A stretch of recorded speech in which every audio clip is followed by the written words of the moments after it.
Hello lovely people, ఎలా ఉన్నారు అందరూ? నేను ఇవాళ మీకు ఒక చక్కటి బ్రేక్ఫాస్ట్కి మనం చేసుకునే ఐటమ్ అండి. ఇది పొంగలి, కట్టు పొంగలి. దీంతో పాటు నేను ఒక చక్కటి చట్నీ కూడా చూపిస్తున్నాను అనమాట మీకు. ఈ పొంగలికి ఈ చట్నీ అయితే భలే కాంబినేషన్ అండి. చాలా చాలా బాగుంటుంది. పైగా ఈ పొంగలి కూడా మనం కుక్కర్లో 1 పాట్ రెసిపీ ఇది. మీరు చక్కగా కుక్కర్లో పెట్టేసుకుని పక్కన చట్నీ చేసేసుకుని ఎవరైనా గెస్ట్లు ఇంటికి వచ్చినప్పుడు ఈజీగా చేసేసుకునే ఒక రెసిపీ అనమాట. ఈ రెండు కాంబినేషన్ చేసి ఒకసారి ట్రై చేయండి. చాలా చాలా చాలా చాలా యమ్మీగా ఉంటుంది. సో ఈ పొంగల్ అండ్ చట్నీ చేయడం ఎలాగో వీడియోలోకి అయితే వెళ్ళిపోదాం. గబగబా చూసేయండి, చక్కచక్కా చేసేసుకోండి.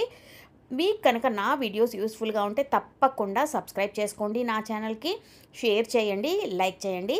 సో ముందుగా ఒక కుక్కర్ గిన్నె తీసుకున్నాను నేను. ఒక కుక్కర్లో 1 చెంచా నెయ్యి వేసుకున్నాను. దీంట్లో ఒక పావు కప్పు పెసరపప్పు వేసుకున్నాను.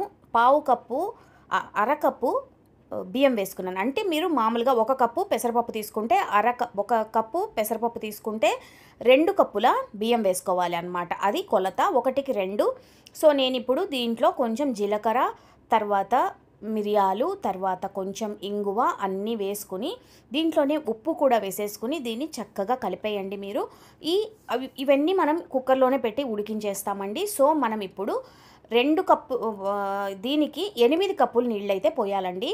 ఏ కప్పుతో అయితే మనం పెసరపప్పు తర్వాత బియ్యం తీసుకున్నామో దాంతో 8 కప్పులు నీళ్ళు అయితే మీరు పోసుకోవాలి.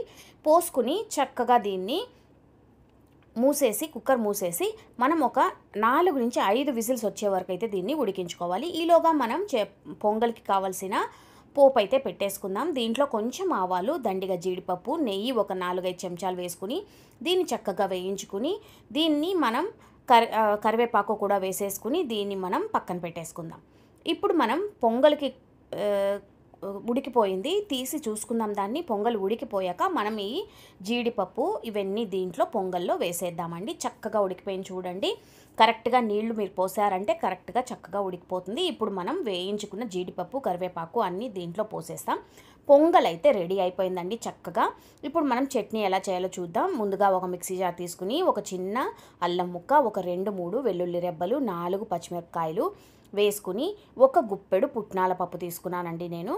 తర్వాత దీంట్లో సన్నగా తరుక్కున్న కొబ్బరి ముక్కలు, పచ్చి కొబ్బరి ముక్కలు వేసుకుని రుచికి సరిపడా ఉప్పు వేసుకుని దీన్ని మనం నీళ్లు పోసుకుని మిక్సీ పట్టేసుకోవాలండి. చూడండి, కొంచెం నీళ్ళు ఎక్కువ పోసుకుని పట్టుకోండి. ఇది కొంచెం జారుడుగా ఉంటే చట్నీ చాలా బాగుంటుంది పొంగల్లోకి. మనం దీనికి పోపు వేసుకోవాలి కాబట్టి 1 చెంచా నూనె తీసుకుని దాంట్లో కొంచెం ఆవాలు, జీలకర్ర వేసుకుని ఒక ఎండుమిరపకాయ అలా తుంచి వేసేసి కొంచెం కరివేపాకు, కొంచెం ఇంగువ వేసి ఈ పోపు రెడీ చేసేసుకుని మనం ముందుగా గ్రైండ్ చేసి పెట్టుకున్న చట్నీలో ఈ పోపుని మొత్తం వేసేసుకుంటే మన చట్నీ కూడా రెడీ అయిపోతుందండి.